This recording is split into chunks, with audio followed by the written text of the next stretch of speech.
I and my husband tried for 5 years to get pregnant. Testing eventually revealed I have eggs of steel, and without medical help I'll never get pregnant. So that's what we did. Gave our samples, 1 petri dish, and 9 months later I have 2 beautiful fraternal twin boys, Jack and Adam. Thing is, Jake has a condition. Without going into detail, requires a shot once a week. Once he is older he can take pills. I went back to work and mother-in-law offered to watch the babes. She's wonderful. I trust her 100%. They were 9 months. Now 16 months. During this time she would give his injection as we had a schedule. 10 a.m. before snack and nap. Worked very well until a month ago when she gave the shot to the wrong kid. Now they may be fraternal but they look identical. I'll be honest, my husband and I even mix them up sometimes. Everyone does. She immediately noticed her mistake, called 911, and they were transferred to hospital. By the time I got there Adam had been given the reversal agent and they were both happily sipping on juice, loving the attention. We went home the same night told to push fluids. He was never in danger. It's a very slow-acting medication that, at worst, would have given him diarrhea in a few days. Mother-in-law was beside herself. I tried to ease her worry but she refused to babysit, so to daycare they went. This daycare has a nurse cause some of the kids have medications, so she knew what to do, but the worry of mixing up the kids was a valid concern, and they would not keep name tags on. Doctor recommended a medical tattoo. Explained they tattoo a freckle, no bigger than the end of a pencil eraser, on an area of skin that's easily seen while the child is under mild sedation, similar to dental offices. Because of the area it usually fades in 2 to 3 years, but by then they should have developed more personal features, and may not need it redone.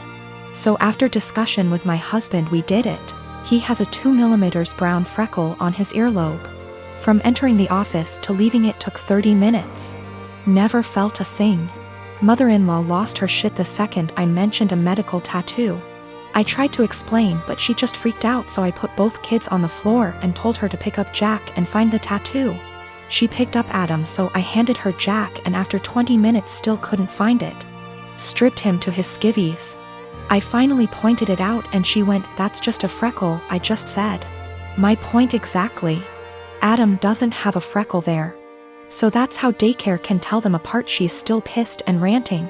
Once I explain to others and they fail to find it, they understand, but they still think I went too far in tattooing my child and altering their body. I believe I took the necessary precautions recommended by the doctor, and the tattoo will fade with sun exposure, and as he grows, by the time he's 5 it probably won't even be visible, or it'll just look like a faded freckle. I am a 28 years old male, my partner, woman 34 years old, and I have been together for 5 years. She has a daughter, she's 8, from a previous relationship. Right off the bat, it was made known I had fertility issues and likely wouldn't ever be able to father a child.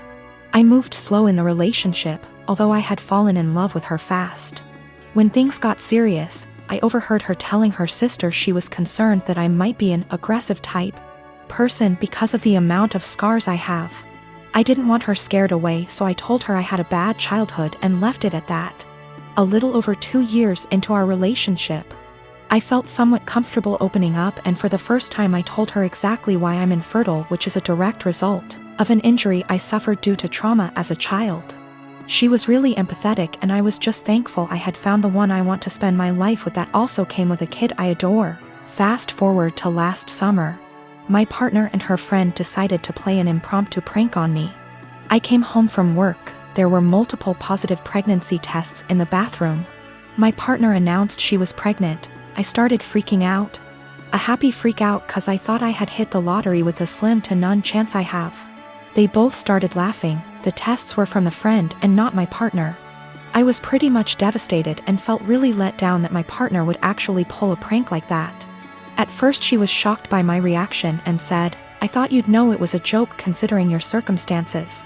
She ended up apologizing after realizing how hurt I was. 3 weeks ago she arranged a huge dinner with her entire family at our house. She had us play this stupid mystery game and ultimately announced to everyone she's pregnant. Her mother and sisters were deliriously happy.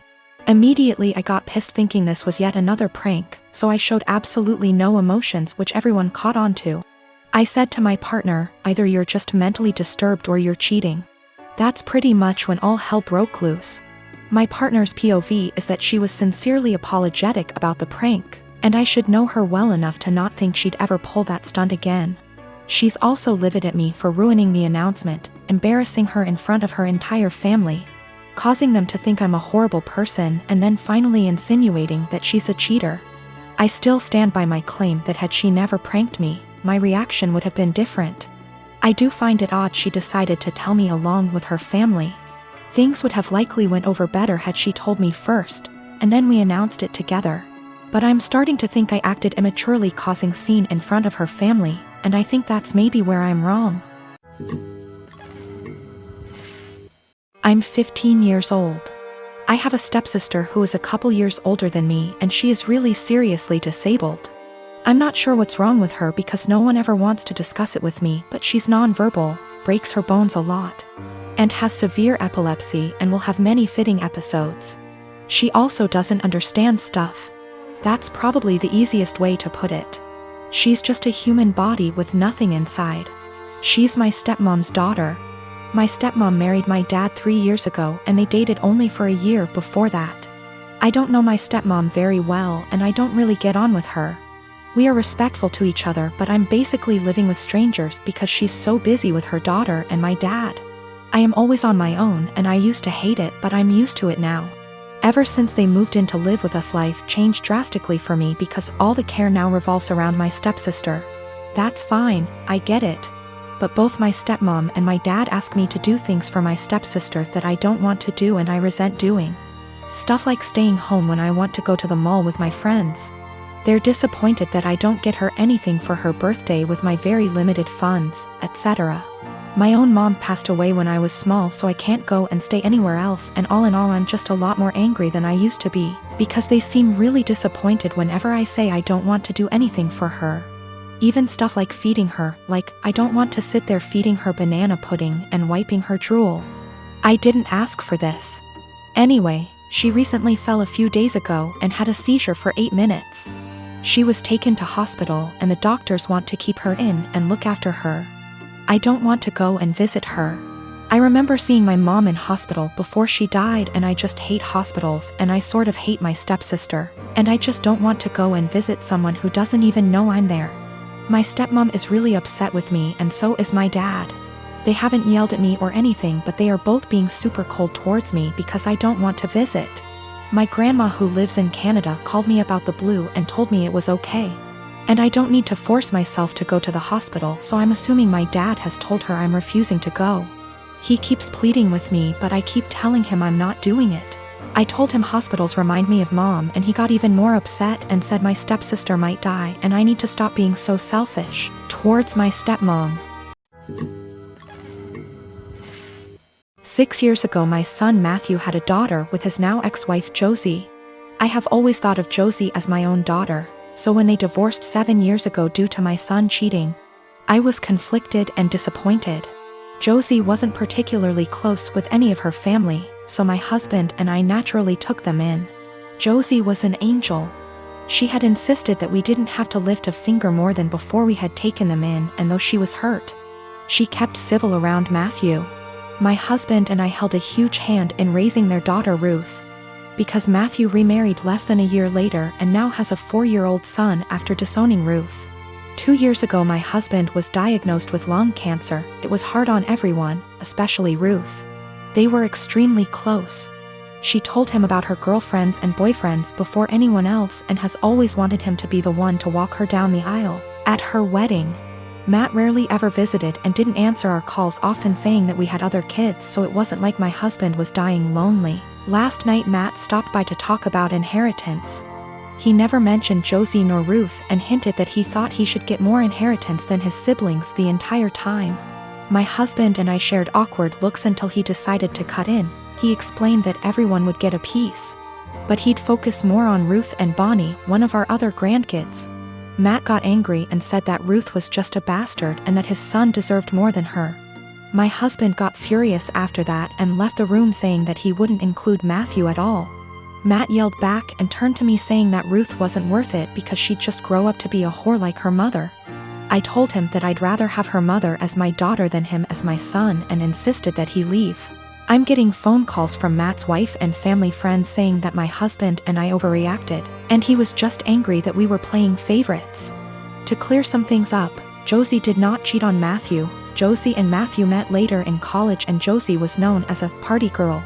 Before that, Ruth isn't the product of an affair, but we are planning on getting a DNA test because what Matthew said has gotten under Ruth's skin. She was at the house when this occurred and overheard it. When it came to taking in Josie and Ruth, we didn't hesitate because Josie is not from here. She and Matt lived in another country until he moved them here a few months before he got caught cheating, and they had nowhere else to go as Josie was a stay-at-home mom. I had no intentions of choosing Josie over Matt, then and now, and I never discouraged Matt from visiting. I tried to make it very clear that we weren't picking and choosing when we took Josie in. We just wanted her and our granddaughter to be safe and have a good home.